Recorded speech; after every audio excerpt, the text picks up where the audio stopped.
Welcome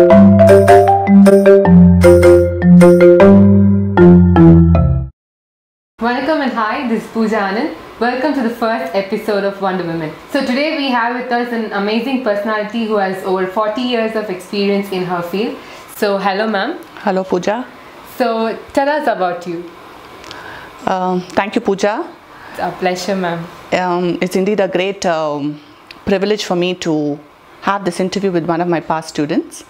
Poojaa, I've been really shocked when she came over to see me, and it was a great time that we shared with each other. I was deeply moved by the way she remembered so much of her studies and her schooling in Alvin. So first let me say it is a long journey of 40 years. It's something that when you look back, you wonder how you went through all those days. Actually, when I finished my studies in Staines Higher Secondary School, okay, I wanted first to join the airlines. Okay. That was my dream. Okay. I loved the airlines and I always wanted to become an air hostess. Oh. And in those days, I'm talking about in the 1970s, where being an air hostess was not a very diplomatic job. Okay. So my parents and my elder brother, I was my brother's pet. Okay. So my brother used to tell my father, no, you're not sending her. She's not going to be an air hostess. But putting all that aside, I applied in Indian Airlines, okay, and I was selected. Oh, and actually nice. I had to go for the interview, okay, for an air hostess. Okay. But when I got the letter from the airlines and I showed it to my brother, he was very angry with me and he said, no, he told my dad, I'm sure you're not going to send her for this. Okay. This is not going to be her career, and this is not going to be a girl of my sister becoming an air hostess. Because in those days, if you say you be a maid, if you're an air hostess, you're considered as a maid. Did you fight with your brother for this? I fought with my brother like crazy. And in fact, for 2 or 3 days, I didn't talk to him because he made my father tear up my letter.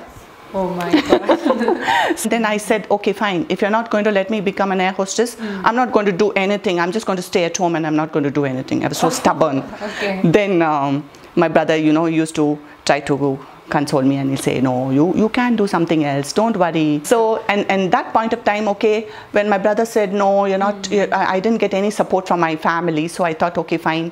Maybe God has another direction for me. Okay. That was the time when my mom opened a school, and she had just a small tiny room, okay, with about 18 students there. Okay. I never in my wildest dreams wanted to become a teacher. Okay. I used to go once in a way to help her, and then one day my mom said, would you like to join me? I said, no way, I'm not joining you, probably till I cool down, because I'm angry I didn't get what I wanted. As my destiny, I can say, my destiny had in store for me, my mom fell ill. My dad actually, he took a lot of pain to start the school. He tried to convince me and he came over to me and he said, why do you want to close the school? Why can't you just take it over? He said, you're so young and you have so much of potential. You can do it.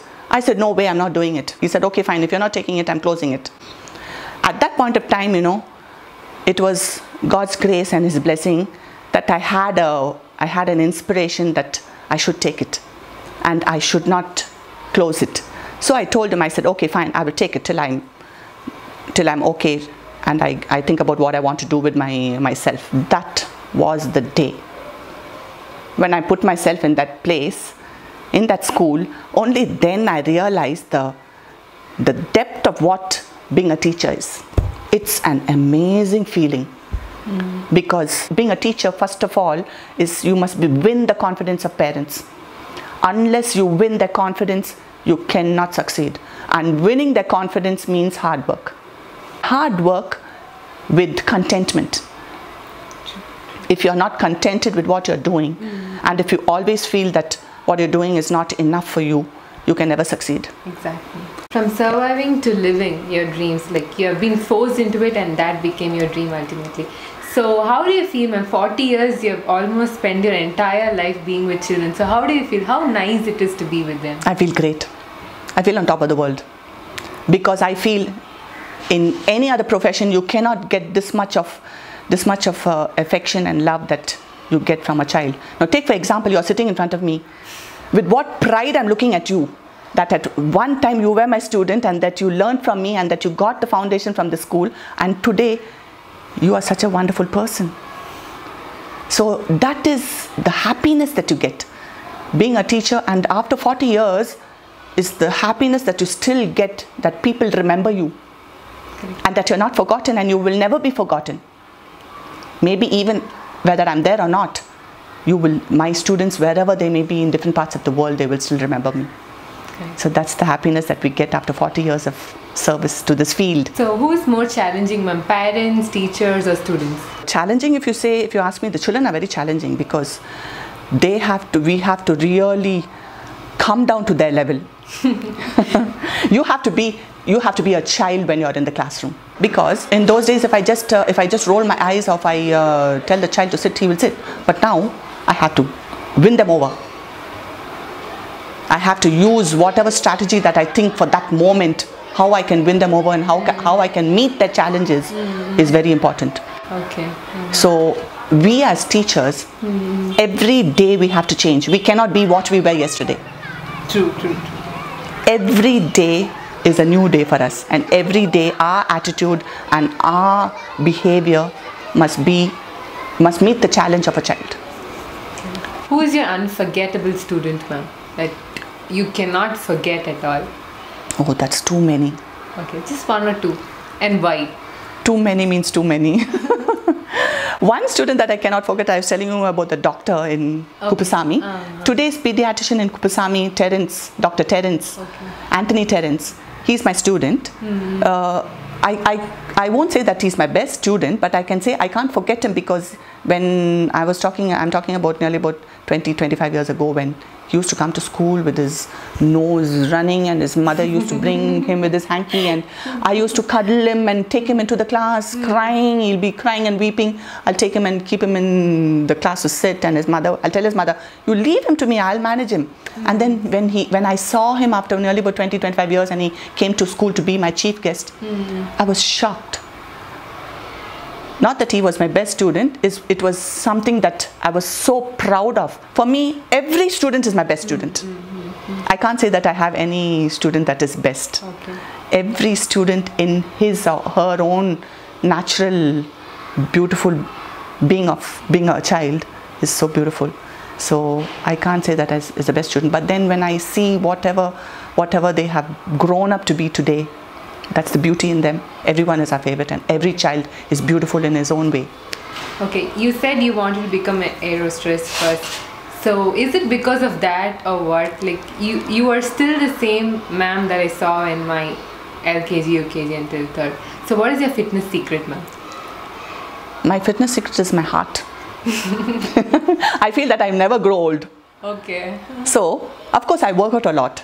Okay. I keep myself really active. I exercise a lot, because we have to be active with the children. If I am a lethargic person, I'm not going to be a motivation to my teachers or my children.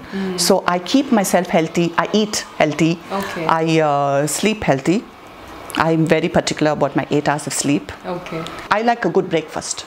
I eat a healthy breakfast that gives me the strength to work right through this 8 hours. I don't eat too much of fatty foods and no fried foods.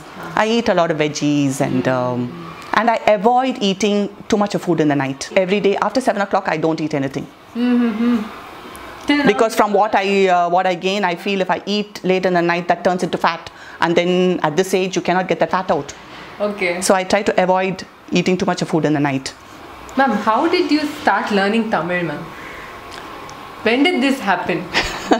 That was the funniest part of my life. Okay. Because me being an Anglo-Indian, speaking Tamil was a difficult job. And I'll always tell parents, you please understand my broken Tamil. I wouldn't be perfect I would make myself understood. Okay.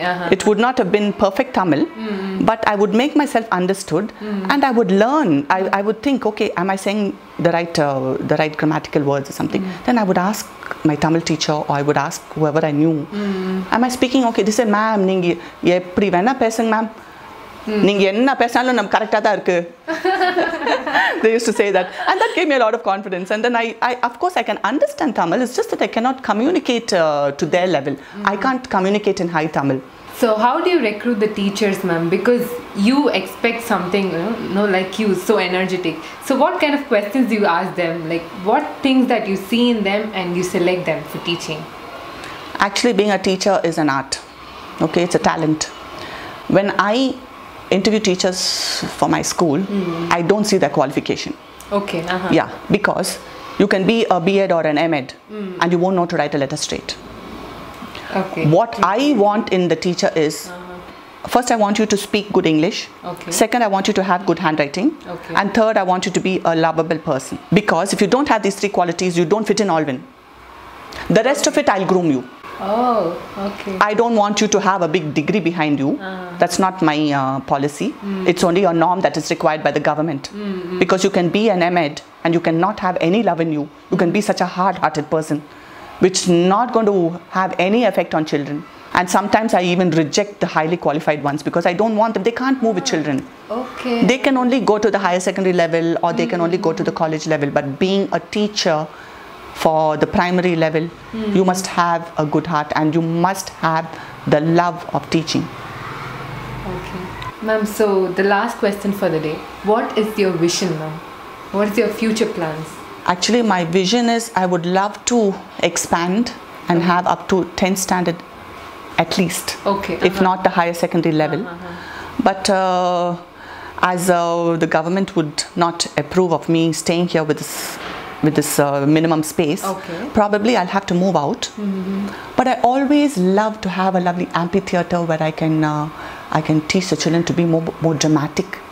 Okay, like and that is my dream actually. I always wanted to have the place where I can really bring out the other talents in the child. I love to explore them because basically I'm very dramatic.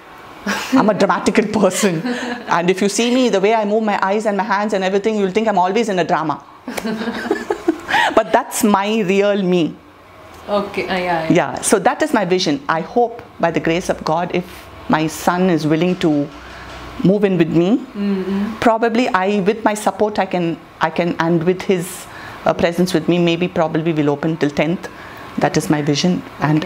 But my main vision, even if my son doesn't, I thought I should get an amphitheater in school. So only if your son supports or anybody like me just grow up and supports you, is it okay? Oh, I would welcome you with open arms. That would be the biggest dream. Yeah. So I just need somebody else to support me because doing it on my own, I don't think I have that much strength because 40 years has taken a lot of my life in this. I have no regrets. One thing I have to say, being a woman, you should never regret what you're doing. You should move on without any regrets, and when you finish your work, you must be able to say, I have no regrets. So now I don't regret not being an air hostess. I feel proud of what I am. Wow. And I feel proud of what I've achieved. Super. So thank you so much for your time, ma'am.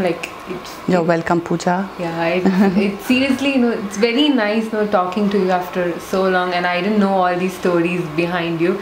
So it feels really good. So thank you again for your time. You're welcome. It was my pleasure. Thank you, ma'am. Thank you so much for watching, viewers. I hope you really enjoyed this, and if you did, give it a big thumbs up. And they are doing a wonderful job, so you can subscribe to the channel. So sweet. Thank you so much, ma'am. And do share this video so ma'am madri nariya wonderful women ungalku theriya varuvanga. So until we catch you in our next episode of Wonder Women, this is Poojaa Anandh signing off. Take care and peace. Let's go.